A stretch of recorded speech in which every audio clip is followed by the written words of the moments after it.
Hello everyone, and welcome to this edition of the Bremerton Beat Blast. I'm your host, Kitsap Sun reporter Josh Farley. I'm standing here beside the very polluted Gorst Creek, and as usual, I've got 5 stories that you just got to know about happening in Bremerton.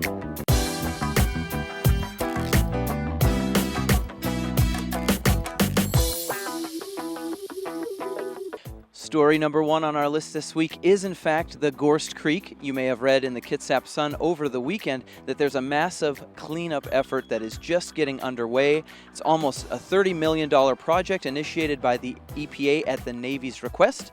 For years in the 1960s and the decades thereafter, a lot of trash and debris were dumped in this area, and now it's going to be all cleaned up. So the Gorst Creek was a naturally occurring ravine, and decades ago in the 60s they created a landfill there by putting a culvert in the bottom, and then they piled the waste on top of it. Over time, the culvert has collapsed, restricting the flow of the creek, causing upstream impoundment of the water. And we're gonna, after we finish our staging areas, we're gonna start removing the waste from the landfill and eventually restore the creek.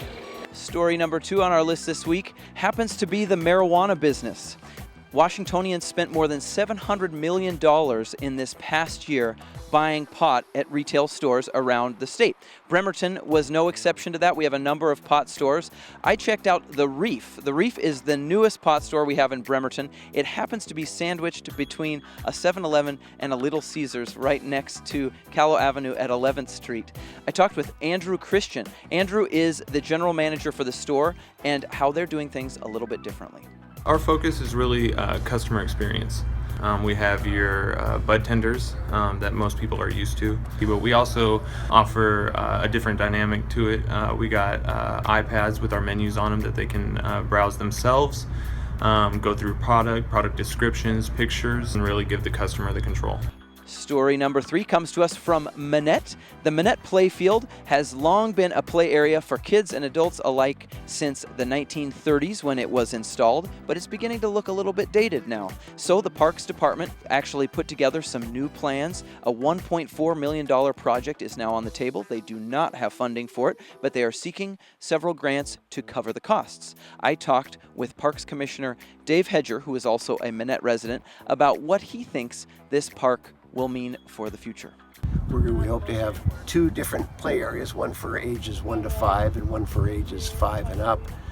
We're going to see a new covered picnic area for people, redesign of the restroom and moving that over to the tennis court, taking the tennis court and cutting it in half so that we have more green space available for people. The soccer field will stay. We'll have a walking area around that. And then just a number of other different improvements to the site. And story number 4 on our list this week comes to us from the South China Sea. That's where the USS John C. Stennis, which is home ported in Bremerton, happened to get a very special visitor this past week. U.S. Secretary of Defense Ash Carter stopped by to observe flight operations, as I'm showing you in a video now. And the Defense Secretary also is in the area. He traveled on to Iraq following. The Stennis will remain probably in the South China Sea for a little while longer. However, we never know what they might be up to. But we do know this. They are scheduled to return home to Bremerton later this summer. And finally, story number 5 on our list this week is about the Chase Building in downtown Bremerton. You might know this building as the one with all of the rocks that cover its facade. Well, last November, one of those rocks actually fell off. And it was concerning enough to the state's Department of Labor and Industries, which has an office inside, that they brought it to the city's attention and to the landlord's attention.